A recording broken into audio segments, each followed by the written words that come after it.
Hey guys, it's me. I'm coming back with another YouTube layout update. I know it's been a while since I shot the last update video for my layout area, but we'll go ahead and get started. Nothing's really changed over here. This is basically my computer, JMRI program center. I got a little Zeus laptop that my dad wasn't using anymore, so I decided to snatch it. And it works real well for programming. Got it updated to Windows 10, and it works.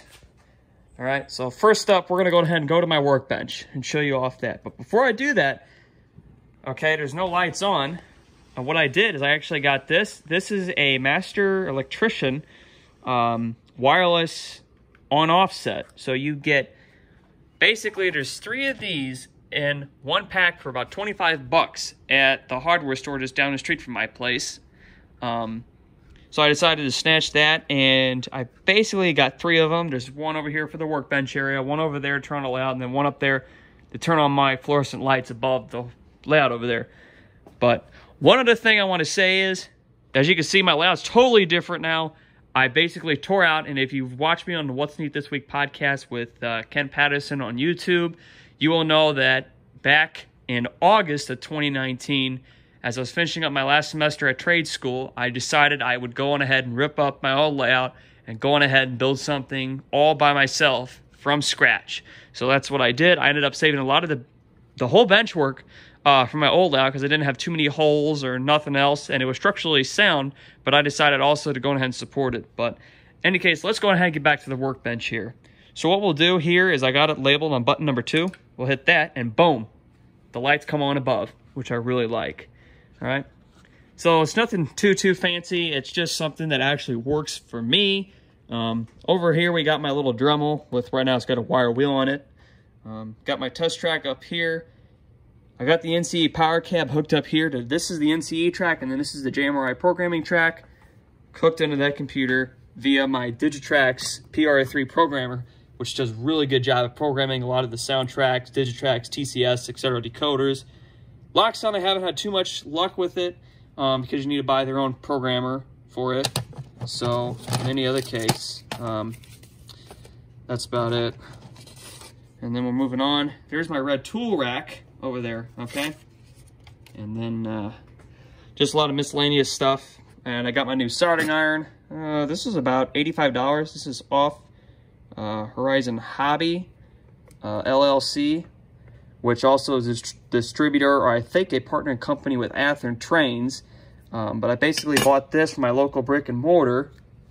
And because I've been going up there frequently, I was given a member's discount at any local train club in the area. If you sign up on their program, you get a 10% off on all your purchases, which is really neat. So this basically, I paid about 70 bucks for this, so that was about 10 bucks off the soldering iron. So moving on, you see, as of course here in the background, I got my pegboard with miscellaneous tools here and there, and then again my red tool rack where I got paintbrushes, screwdrivers, pliers, nippers, all the kinds of other knickknacks and tools. I was recently doing a DCC project here. The 2 locomotives are over on the layout, but I'm going to show you guys those soon. I had 2 Santa Fe old Athearn Genesis SD70 locomotives. I put the Tsunami 2 and square speakers in them. So, and then we're going ahead, and in the cabinet here you got couplers, other kinds of supplies, materials, tools, same as in here, etc. And in here, well, where I got a lot of my track cleaning rags, a lot of receipts, invoices, other documentation, info, and a lot of things. So we moved down here. When I had the old layout still standing over there, this was my rolling stock drawer because my old layout was basically a 5x10 and it didn't have much room for my rolling stock. I went on ahead and used these 2 drawers here in the middle as storage, but as you see right now, majority of all the stuff I used to have in here is now on the layout. So that's a good thing. And then the bottom drawer, I just got all my scenery stuff, materials that was not all the way used on the old layout, building that. Well, because I didn't get done with the scenery all the way, and I decided to go on ahead and store it all in here for now. So, and then up here are miscellaneous DCC projects that I just got lined up throughout, and as you can see, I got a lot going on. All the miscellaneous stuff up there. And then another cabinet with a lot of wires and other kind of DCC equipment, supplies that I keep for doing all my installs. So I got just a bunch of drawers here with different kind of components, old decoders, stuff like that. One of my screw drawers, because you can never have too many screws for different kind of projects, so make sure you save them. Then in here I got miscellaneous DCC light boards, old decoders that I pulled out of many engines. So I got extra DCC parts available. And then over here, these drawers, 1, 2, 3, 4, 1, 2, 3, 4. So these 8 drawers here on this side, on the right side here in this little holding cabinet, supply all my DCC wires, lights, LEDs, all that other stuff. So, okay, enough of the workbench. Let's get to the layout. Now, as I said before, I got this wireless remote. Let's go ahead and hit number 3 for the lights. And boom, they come on. These are shop lights, and they have a GE T8 style fluorescent LED light bulb, and these are much brighter, and they're going to save a little bit of electricity than the old fluorescent light bulbs with the mercury inside of them. Then I got a small, I want to say it's maybe a 2x2 square, just lighting up that side of the basement. And then I got this light strip I bought at that same hardware store. I got this for about 25 bucks. I mean, it was costly, but you know what, for what its use is going to be, I think it works out well. So starting now, as you can see, there's a kind of a dog leg, and this of course is the engine facility that I'm trying to mock. And as you see here, some of my locomotives here in the storage facility, and there's a 3-way Shinohara switch, and then a backtrack there with the steam engine. These are all Soundtrax decoder equipped, by the way, so some are, well actually no wait, all these are all sound. Economy, Tsunami 2, etc. So now, if you were to come over, this is basically my lift out. And let me give you a brief overview of the layout. This pole is basically the I-beam of the house. It's just gonna have to work for now. I'll live with it. So we come around. All right, and let's give you guys a tour. So starting off here, left side of the layout. And what's going on top of here is, if you, again, been following me on the podcast with Ken Patterson, you know that I am building an upper town. I haven't showed any video clips of it on the podcast, so tuning into this video now, you are seeing a first glance of me prepping and seeing where the main track's going to go, and then branch off my switches from there and try to make the town as I envisioned. So, of course, this is a tunnel underneath, which is really cool. So I kind of balanced the front track so it would be obvious by many visitors that they wouldn't just see bare track, but as you go back further in the darkness, it's not ballasted. I also got a crossover here because this tunnel was just a last-minute decision to put up, because I just thought it'd be cool to have one and to have a town on the upper portion. So other than that, come around other end of the tunnel. I got 2 main track. I'm using an Atlas code 100 with some Pico 100 switches and Atlas switches, and then some Shinohara thrown in here and there. So moving on, and then here's the hill with the Woodland Scenics riser system to branch up to my upper town. Another corner there I might fill in with a mountain. Just gotta figure that out. And then here comes a yard. It's just a tiny little classification yard.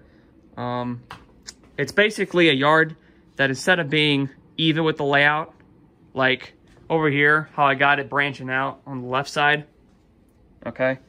The way it's branched out here and the way it's divided up here is now how it's divided up down there. I initially wanted to plan it out like this, and I went down there and I thought I didn't have enough room for putting that in, because otherwise it would have been shorter, so I'd have to shove it over to the left a little bit to make more room for my rolling stock. And a couple of my locomotives here, and as you can see, of course, it's still bare, still in progress, so under construction. Got 2 signals here, east and west. Because of that, I'm using something that a lot of people don't know, is something called Digitrax, AZATRAX.com. A gentleman out in Colorado made this infrared signaling system. And this is a lot simpler than your complicated signaling systems offered by Digitrax and other JMRI software programs. To whereas you drill 2 holes for an IR infrared sensor with a black light that bounces off, so when the rolling stock rolls over, this light will trip out accordingly. So we might see that here later on if I decide to turn on my layout. So Moving on, here's a crossover with two number 8s on the back portion. That is controlled via an Intua switch made by Bear Creek Model Railroad Company. This is an easy to wire, easy to mount fascia switch control. And this, of course, is for the left crossover. The gentleman's name is Greg Gramlich. He's out in Winston, Missouri. So go on ahead and visit his website, bearcreekmodelrailroad.com. He's got a track cleaner. He's got many other layout accessories, supplies, other things that you need in order to build your layout and make it the way you want it to be. So, moving on, coming around here. Like I said, here's the other side of the yard. All right, another locomotive and another train on the second line. Short stub off, and then we come back around, and there's my second signal set with that same Digitrax board, and they both intertwine. So when a train passes this block going this way, that light's going to show green, because after, of course, that block's cleared, that light up there is going to show green. So, moving on from there, let's go ahead and move on to my Digitrax command system. As you see, it's kind of a mess down here. Just a lot of miscellaneous stuff strewn around here. This is basically the heart of my entire setup. I got the new Digitrax, well, not new, it's released about now 3 years ago, I think. Evolution set with DCS 210, the upgraded command station to replace existing DCS 200, DCS 100, or the DB 150 in the Empire Builder Extra set. I also got duplex radio and the Digitrax LNY operating with 2 duplex throttles and 2 tethered throttles, one of which I have to send back to Digitrax because the switch, show you an example here, the switch, well, there it is right there, my UT4D, and my switch is broken. So, and then I got the PS 2012 power supply, the PS 2012E. This is to meet new energy efficiency standards. So instead of at a 12-volt DC power draw to your boosters and command stations, it's at a 13.8 volts DC draw, and it's to meet better energy efficient standards and more electrical codes, so that it will not, I don't want to say this, so it won't really break earlier than I think what the older PS 2012s did. So it's the PS 2012, but like I said, the offset from the regular PS 2012 to this version, the E, is just, again, the more energy efficient standards. So I originally had a programming track going off to the command station booster here, but I recently took that out because I'm probably going to stub off this track right here. So if I was unable to go over there to the programming track with the NCE and JMRI, I could just come over here. So there's my duplex radio receiver, UR90, and then my LNY. And then, of course, underneath the layout, I got miscellaneous boxes strewn about. There's some box with a lot of old screws. My grandpa was a machinist for 35 years at a brewery plant in downtown St. Louis, and we were going through his stuff, and I came across this. Miscellaneous nuts, bolts. So I figured wire terminals. He was also an electrician as well, so he had a lot of electrical supplies and other stuff strewn about the garage, etc. So there are a lot of boxes, Athearn, Atlas, Proto 2000, GP38. And then here's another shelf. Now, this shelf there and that shelf there was actually one shelf, and it was sitting right there, right up here against the wall. And I chopped that in half because then when I started building, of course, this layout now, I decided I want the shelves underneath so it just wasn't strewn about, because then I had no way of really accessing that back part should a train derail or locomotive consist derail. So that's basically about it for the whole layout. With that being said, let me go on ahead and show you how I run my trains here. And I got many different power options, so if anyone should come over and they want to run a train on here, they could. So we'll go on ahead and hit number 1.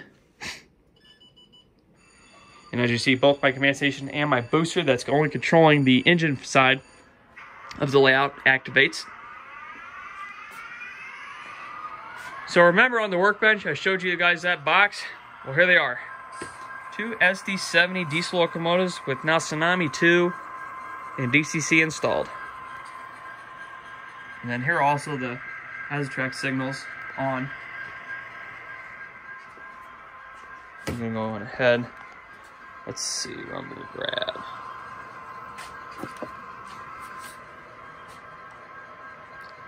It's also my new TCS Wi-Fi throttle. It works super well with Digitrax. However, there is a patch that they're going to develop out here that what it's going to do. For right now, I cannot activate any switches at the moment, okay? They have gone in, and I'm sure they've got a patch up on the tcsdepot.com website that'll allow you now to control switches via Digitrax accessory decoders, the DS64, DS52, or any other switch decoders you have if you have them hooked into your Digitrax system. So these local modes are advanced consistors. Because they both started with 82, I decided to go ahead and mark them as 82 in JMRI. So to select the local on this throttle, we'll just hit select local, and you see the screen up here, and we'll go 82. Hit local again, and now we should be going forward. Bell, Longhorn, and start her up.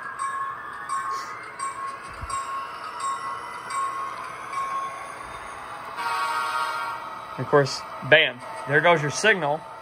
And now how it's calculating that and knowing when a train's passing is if you can see under the board, those two lights right there, that's when the board knows that those infrared sensors either east or west, because this is the double track board, knowing where a train is in that block.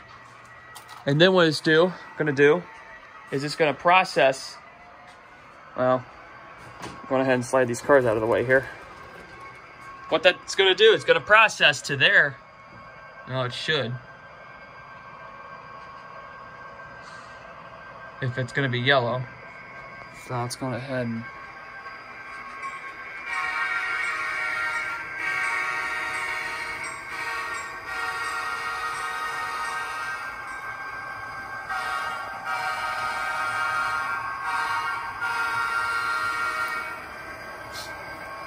What's also cool, you can map any of these 4 soft keys, the 1, 2, 3, or 4, to do whatever function you want out of your throttle to make it more convenient for yourself.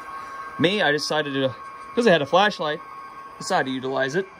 Oh, see now it's green, because it knew that that last block was cleared. And of course there's cars in front, so I'm going to go ahead and slow this down about 10.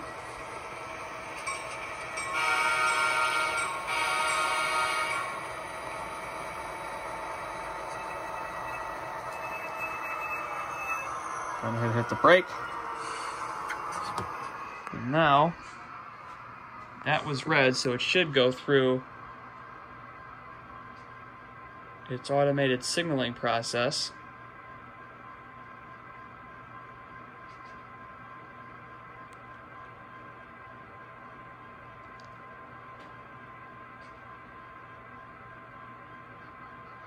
Well, I'm sure you guys get the picture. It's supposed to automatically put the appropriate signal indication. Now, I have had a question from the podcast, and Josh Barton asked me, does it interact through JMRI? The answer is right now, no, but I'm sure there's a way that this gentleman who makes this system out from Colorado will hopefully find a way to have a board that'll link in USB to his system so that if you wanted to control the trains off via JMRI and actually having just an easier way to hook up your signals than the big complicated SC8C BDL168 boards from Digitrax, and then spending so much money on those and then complicated wiring needed to hook those up. Oh, alright, let me turn the camera here. Hopefully you guys can see me okay. I appreciate you guys watching this video. Again, like I said, I've been working, and I know that many of my subscribers have commented saying, you know, keep up the good work, and also those of you guys that watch the podcast, I truly appreciate it. That's what's going to keep us going, is for you as a Woodsneak viewer, so that we can give you guys an update to know what we're doing, what new products are out in the market, and what we are doing on our many projects, and hopefully we can give you guys some input. So again, give this video a like. Well, always give this video a like, and I'll dislike, and then leave a comment, questions below, and I'll try to get to you guys as soon as I can with those. So again, thank you for watching my video, and stay tuned for the next one on my channel. Have a great day, guys.